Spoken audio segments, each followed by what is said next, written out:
ನಮಸ್ಕಾರ ವೀಕ್ಷಕರೇ, ಸಮತಾ ನ್ಯೂಸ್ ಕನ್ನಡಕ್ಕೆ ಸ್ವಾಗತ. ದಿನಾಂಕ 27 ಮಾರ್ಚ್ 2026ರಂದು ಚಿಕ್ಕೋಡಿ ತಾಲೂಕಿನ ಮಾಂಜರಿ ಗ್ರಾಮದಲ್ಲಿ ನಡೆದ ಘಟನೆ.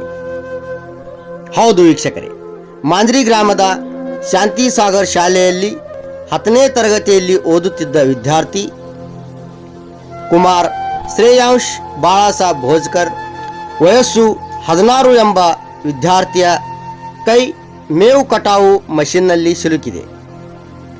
ತಕ್ಷಣ ಅಂಕ್ಲಿ ಗ್ರಾಮದ ಆದರ್ಶ ಮಲ್ಟಿಸ್ಪೆಷಾಲಿಟಿ ಹಾಸ್ಪಿಟಲ್ನಲ್ಲಿ ದಾಖಲು ಮಾಡಲಾಗಿದೆ.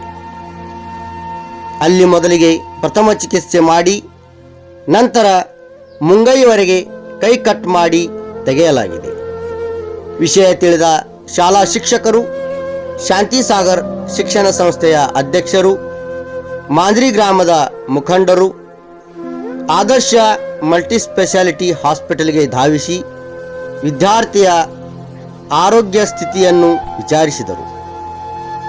ಹೆಚ್ಚಿನ ಚಿಕಿತ್ಸೆಗಾಗಿ ಆದರ್ಶ ಮಲ್ಟಿಸ್ಪೆಷಾಲಿಟಿ ಹಾಸ್ಪಿಟಲ್ನಲ್ಲಿಯೇ ಅಡ್ಮಿಟ್ ಮಾಡಲಾಗಿದೆ.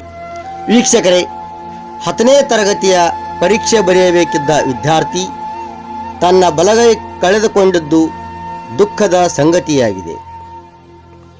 ಇದರಿಂದ ಕುಟುಂಬಸ್ಥರು ಮತ್ತು ಸಮಸ್ತ ಮಾಂಜರಿ ಗ್ರಾಮಸ್ಥರು ಬೇಸರ ವ್ಯಕ್ತಪಡಿಸಿದ್ದಾರೆ ಅಂತ ಹೇಳ್ತಾ, ಮುಂದಿನ ಸುದ್ದಿಯೊಂದಿಗೆ ಮತ್ತೆ ಭೇಟಿಯಾಗೋಣ. ಅಲ್ಲಿವರೆಗೆ ನೋಡ್ತಾ ಇರಿ ಮತ್ತು ಸಬ್ಸ್ಕ್ರೈಬ್ ಮಾಡಿ ಸಮತಾ ನ್ಯೂಸ್ ಕನ್ನಡವನ್ನು. ಮುಂದಿನ ಸುದ್ದಿಯೊಂದಿಗೆ ಮತ್ತೆ ಸಿಗೋಣ.